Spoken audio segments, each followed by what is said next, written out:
Good morning my dear students. कैसे हैं आप लोग? आशा करता हूं कि आप लोग बहुत अच्छे होंगे। मेरे प्रिय छात्रों, जैसा कि आपको पता है कि हम लोग इस चैनल के माध्यम से क्लास 10th का एनसीईआरटी मैथमेटिक्स पढ़ रहे हैं, जिसमें मैं आपको एक्सरसाइज 9.1 तक के सभी प्रश्नों का सॉल्यूशन बता चुका हूं। आज मैं आपको बताऊंगा एक्सरसाइज 10.1 के सभी प्रश्नों का सॉल्यूशन, जो कि ब्रीथ से लिया गया है। इस चैप्टर को ध्यान से देखिए। ये चैप्टर अच्छा होगा तो अगला चैप्टर आपको बेहतर समझ में आएगा। तो इसे ए टू जेड हम लोग बनाएंगे, और जो भी प्रॉब्लम क्रिएट होगा कमेंट करेंगे, उसका भी हम जवाब आपको देंगे। चलिए चैप्टर शुरू करते हैं और देख लेते हैं क्लास 10th एनसीईआरटी मैथमेटिक्स का एक्सरसाइज 10.1। दोस्तों यह ब्रीथ है, आप देख पा रहे हैं। संपूर्ण हल इसमें देखेंगे हम लोग। इसका पीडीएफ भी मैं आपको इसके डिस्क्रिप्शन दे दूंगा, जहां से आप डाउनलोड कर पाएंगे। ठीक है, तो चलिए हम लोग शुरू करते हैं और देखते हैं इसमें कौन कौन से प्रश्न हैं। तो यह प्रथम प्रश्न की तरफ थोड़ा सा इसको समझते हैं, फिर आगे बढ़ते हैं। कुछ समझ लीजिए। यहाँ प्रश्नावली 10.1 है। इसका एक प्रमेय है जिसे आपको याद रखना है। वृत्त के किसी बिंदु पर स्पर्श रेखा स्पर्श बिंदु से जाने वाली त्रिज्या पर लंब होती है। यानी कहने का अर्थ है, यह वृत्त अगर सर्कल है मेरा, तो कहीं एक स्पर्श रेखा हम बनाते हैं, तो यहाँ जो त्रिज्या होगी स्पर्श बिंदु से जाएगी, यह हमेशा परपेंडिकुलर होगी। ठीक है, वो मान लीजिए इसको इसको ये मानते हैं। अब पी क्यू स्पर्श रेखा अगर है, तो स्पर्श रेखा के स्पर्श बिंदु से जो त्रिज्या जाती है हमेशा परपेंडिकुलर होती है, इसे याद रखना होगा। हमेशा लंब होता है। ओपी जो होगा पी क्यू पर हमेशा लंब होगा। यानी यहाँ ओ ए कर दीजिए, O A is always perpendicular to P Q. P Q जो स्पर्श रेखा है हमेशा त्रिज्या पर क्या होगा? लंब होगा। यह इसका प्रमेय है, इसे आपको जान लेना है। फिर आगे वाले प्रश्न को देखते हैं। ठीक है, देखिए यहाँ सबसे प्रथम प्रश्न इस चैप्टर में दिया गया है, आप देख पा रहे हैं।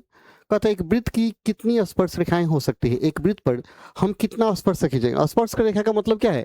कोई वृत्त है, इसको स्पर्श करते हुए यदि कोई रेखा जा रहा है, तो इस रेखा को स्पर्श रेखा कहेंगे। तो ऐसा कितना स्पर्श रेखा खींच सकते हैं? जैसे एक यहाँ है, एक इधर से खींच लीजिए, एक इधर से खींच लीजिए, एक इधर से खींच लीजिए, एक इधर से, यानी अनंत स्पर्श रेखाएं हम लोग इस पे क्या करेंगे? खींच सकते हैं। यानी हम कह सकते हैं कि एक वृत्त पर अनंत स्पर्श रेखाएं होती है। जैसे देख सकते हैं, यह वृत्त है, एक इधर से मैंने खींचा है, एक यहाँ से रेखा पीला वाला खींचा है, रेड वाला खींचा है। ये जो रेखा है इसको स्पर्श रेखा नहीं कहेंगे। ये ग्रीन से जो आपको दिखाया गया है, यह वृत्त को काट रहा है, अतः इसको प्रतिच्छेद रेखा कहेंगे। लेकिन स्पर्श रेखाएं तो अनंत हो सकती है। ठीक है, यहाँ से भी खींचा सकता है, यहाँ बहुत सारे खींचे जा सकते हैं, अतः वृत्त पर स्पर्श क्या होती है? अनंत होती है। वही मैंने लिखा, आप इसको देख लीजिएगा। उत्तर, अपरिमित रूप से अनेक रेखाएं खींची जा सकती है। कारण क्या है? एक वृत्त पर अपरिमित रूप से अनेक बिंदु होते हैं, और वृत्त के प्रत्येक बिंदु पर अद्वितीय स्पर्श रेखाएं खींची जा सकती है। अतः वृत्त पर अनंत परिमित रेखाएं खींची जा सकती है। निकालने का अर्थ, एक वृत्त होता है, परिधि पर अनंत बिंदु होता है, और प्रत्येक बिंदु पर हम स्पर्श रेखा क्या करेंगे? डाल सकते हैं। अतः अनंत स्पर्श रेखाएं क्या होती है? वृत्त के परिधि पर होती है। यस, याद रखिएगा। दूसरा क्वेश्चन हम लोग देखते हैं। दूसरा कहता है, रिक्त स्थान भरना है। क्वेश्चन आपके सामने, किसी वृत्त की स्पर्श रेखाएं उसे डैश बिंदु पर प्रतिच्छेद करती है। अगर यह वृत्त है, तो स्पर्श रेखा ये जो है कितना बिंदु पर इसको छू रहा है? ओनली वन, सिर्फ एक बिंदु, यह जो पी है इस पर छू रहा है। यानी वृत्त की जो स्पर्श रेखाएं होती है केवल एक बिंदु पर स्पर्श करती है। तो उसको मैंने व्याख्या कर दिया है, उत्तर 1 हो गया। कहता स्पर्श रेखा वृत्त को केवल एक ही बिंदु पर स्पर्श या प्रतिच्छेद करती है। इस बिंदु को स्पर्श बिंदु, पॉइंट ऑफ कांटेक्ट कहा जाता है। ये पॉइंट ऑफ कांटेक्ट है, एक ही बिंदु होगा। ठीक है, तो आपका आंसर क्या होगा? 1 होगा। यस ना। नेक्स्ट क्वेश्चन की तरफ बढ़ते हैं और इसको देख लेते हैं। तीसरा प्रश्न आपके सामने है, आप देख पाएंगे। कहता है वृत्त को दो बिंदुओं पर प्रतिच्छेद करने वाली रेखा को डैश कहते हैं। जो रेखा यह वृत्त को दो बिंदु पर काट रहा है, एक यहाँ काट रहा है और एक यहाँ काट रहा है, तो इस रेखा को क्या कहेंगे? जो रेखा वृत्त को दो बिंदु पर काटेगा, उस रेखा को क्या कहेंगे?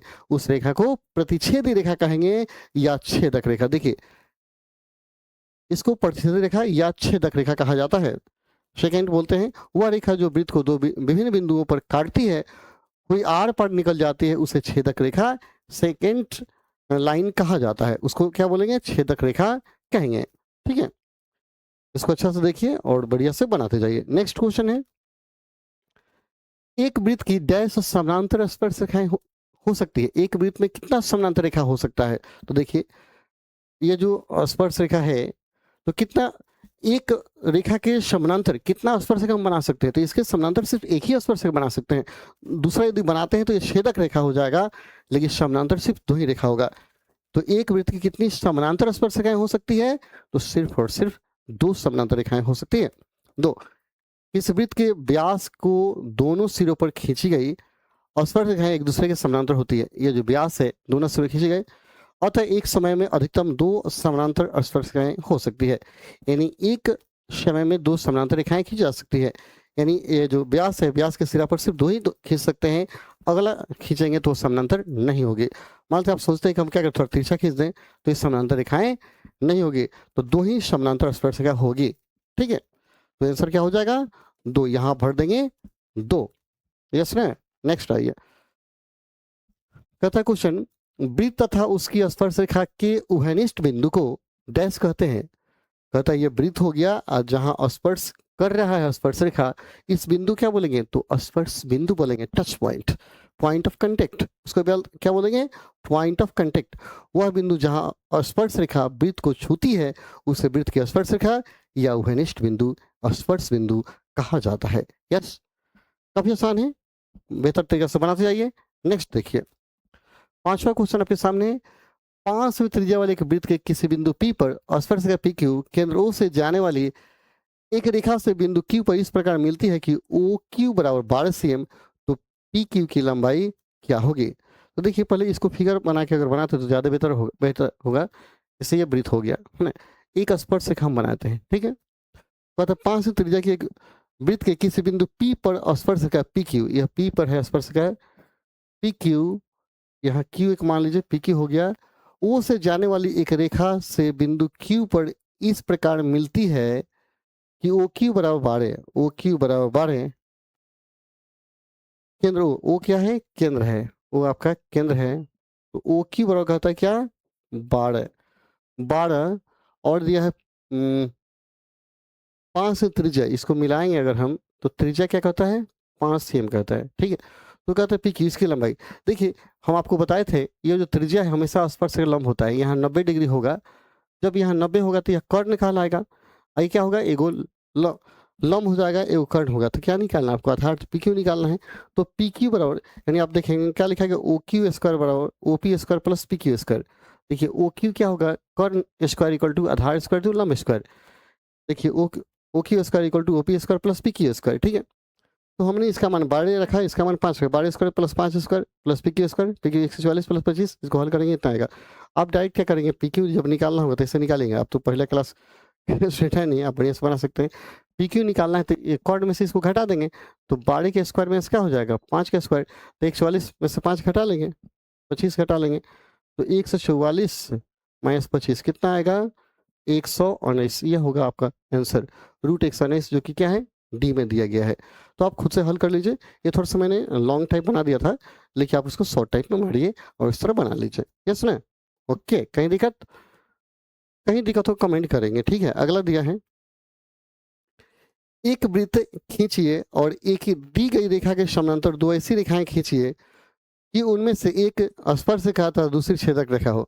देखिए एक वृत्त खींचना है जिसमें एक स्पर्श रेखा है और एक छेदक रेखा है। एक दी गई रेखा, पहले से एक रेखा दिया गया है, उसके समानांतर एक स्पर्श रेखा खींच देना है, एक छेदते हुए रेखा खींच देना है। कोई दूसरा वृत्त बना सकते हैं, ठीक है? कहता है एक रेखा आपको यह दे दिया गया, ठीक है? इधर ना दे करके हो सकता है कि इधर भी एक रेखा क्या किया गया? दे दी, ये रेखा दिया गया, ठीक है?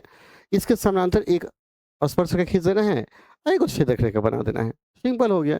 इसको ए भी अगर मानते हैं तो इसको PQ मान लीजिए, इसको क्या करते हैं? RS मान लेंगे, ठीक है?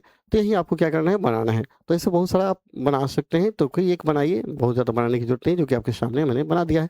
इसका व्याख्या मैंने कर दिया है। मान लीजिए कि C केंद्र O वाला एक वृत्त है, ठीक है? C केंद्र O वाला एक वृत्त है, ये जो वृत्त है आपका वृत्त है, और AB एक दी गई रेखा है। एक रेखा क्या है? AB दिया गया है ऊपर वाला। वृत्त पर रेखा AB के समानांतर CD खींचते हैं जो P पर स्पर्श करता है। कहते हैं इस वृत्त के पर CD एक स्पर्श खींचा जो AB के समानांतर है, और AB के समानांतर एक अन्य रेखा EF मैंने खींच दिया। देखिए जो वृत्त का छेदक रेखा है, ठीक है? जो कि दोनों क्या है? तीनों समानांतर है। तो ऐसे ही आपको रेखा बना देना है, काफी सिंपल है, कोई ज्यादा इसमें समझाने वाली बात नहीं है। अब यहाँ कुछ क्वेश्चन मैंने एक्स्ट्रा ले लिया है। स्पर्श रेखाएं कहते हैं एक वृत्त पर अपरिमित स्पर्श रेखा हो सकती है, यानी एक वृत्त पर अनंत स्पर्श रेखा हो सकती है। दूसरा, स्पर्श रेखाएं स्पर्श बिंदु से जाने वाली त्रिज्या पर हमेशा लंब होता है। ठीक है, ये इसका आप ऐसे समझिए कि एक वृत्त हो गया, इस पर क्या होगी, अनंत स्पर्श रेखाएं ऐसे हो सकती है, काटना नहीं है, स्पर्श करना है। और यहाँ जो त्रिज्या है स्पर्श रेखा क्या होगी, लंब होगी। ये बात आपको याद कर लेना है नोट में। वृत्त पर एक समय में अधिकतम दो समानांतर स्पर्श रेखा हो सकती है। जैसे वृत्त हो गया, एक समानांतर इधर से जाएगा, यहाँ जाएगा, इन दो ही समानांतर स्पर्श रेखाएं हो सकती है। ठीक है, इसको याद रखना है। ठीक है, यहाँ क्या हुआ, आपका चैप्टर पूर्णतः समाप्त हो गया। कहीं दिक्कत होगा तो कमेंट करेंगे, बताएंगे। ठीक है, और चैनल को सब्सक्राइब करेंगे, अधिक से अधिक शेयर करेंगे। चलिए फिर मिलते हैं अगले वीडियो में, तब तक के लिए धन्यवाद। जय हिंद, जय भारत।